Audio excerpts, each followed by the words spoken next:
My name is Litha. I am 14, turning 15 on the 20th of April. I am doing grade 10. My condition is cancer, T-cell leukemia.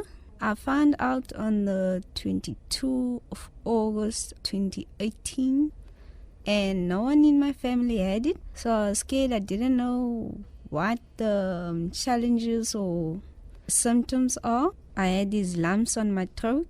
My mommy took me to a hospital and they said it was nothing. They gave me Panados. Then the next day I threw another lump.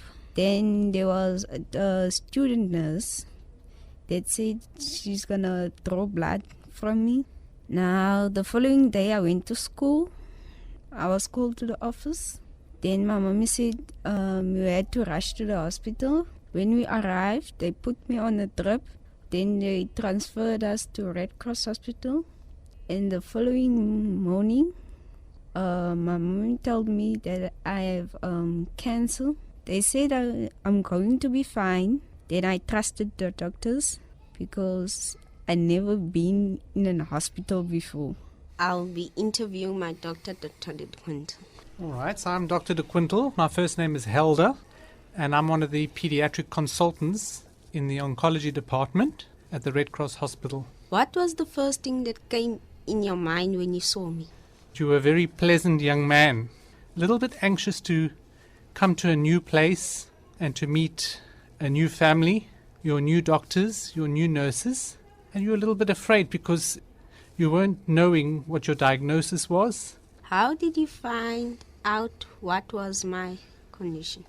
You explained to us when you came to us that you were having bone pain, that you were feeling very weak and tired, and you were having fevers. So this led us to doing a few blood tests, which showed us that something there was not normal and that we needed to do more tests. And your bone marrow biopsy showed that you had a leukemia. When I'm older, will I have to take my treatment?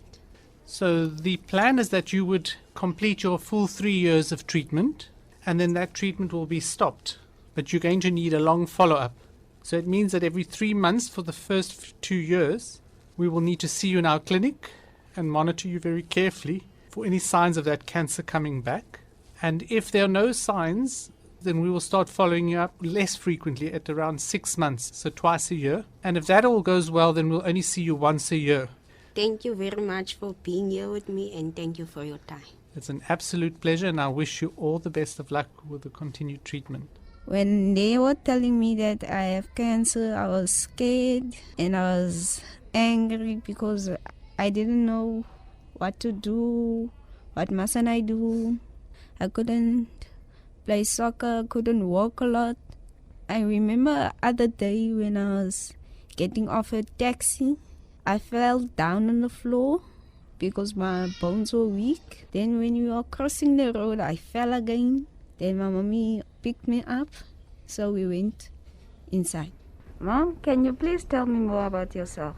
Okay. My name is Lungiswa Makoso. I'm Litha's mom. Can you please tell me more about our relationship? We're like best friends. You know, they say a son must be attached to a father, but Litha is more attached to me. How did you notice that I was sick and what were the symptoms? Firstly, Litha developed lumps, and they said, no, there's nothing. Then the sister took blood, and the next morning, the call came around about 11. I was sleeping, and they said, no, it's the doctor at Vanguard Hospital. Where is Litha? I said, Litha is at school. Then they said, go and ask for Litha and come back here. His blood is not okay. Then I ran from Langa to Kensington. Immediately when we got there, they took Litha. And I said, what is wrong? They said, no, the blood is not okay. Then they sent us here. How was your reaction when you actually found out I had cancer? I was so shocked because I asked myself, where did he get it? How can a young person like this, he was so healthy, and now I'm told that he's cancer. How can that be? How did you feel when I was in the hospital.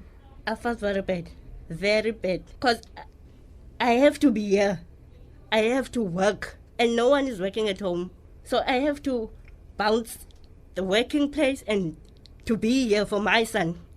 Thank you very much for being here with me. I know you've been through a lot with me, but I thank you a lot. Okay, son. Thank you.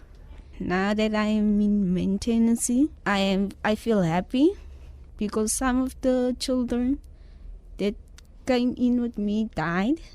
I thank God for being there for me, and I thank everyone that supported me, my doctors, my family, my church members, everyone.